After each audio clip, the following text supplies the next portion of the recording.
Išiel som sa napiť vody a normálne mám z toho dreň, ty kokos.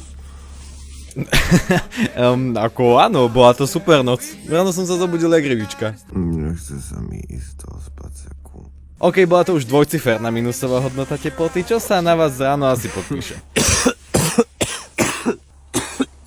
Ale inak je to spanie super, len tento ranný moment je najhorší. Áno, je to je zamrznuté celé. A keď to možno vyzerá hrôzostrašne, Stan mi zabezpečil úžasnú a pohodlnú noc. Proste chcel som si dať raňajky, dal som ich vonku, chcel som si umyť riad, nepôjde to. Si smedný?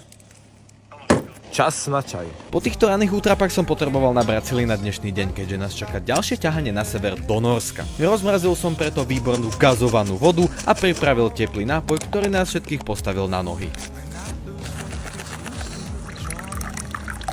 Chutí? Výborný. To je života budič.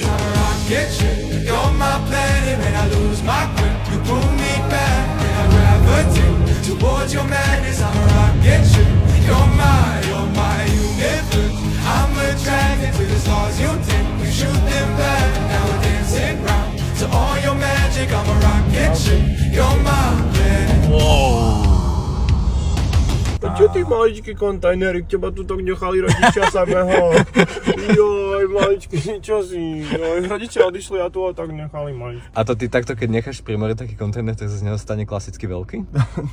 Áno, akože v takýchto podmienkach vie vyrásť do veľkého kontajnera. Už je teraz v takom akože adaptačnom stave. Máte nejaký tovar? Lebo kontajner jedia tovar, že ho nekrmíme.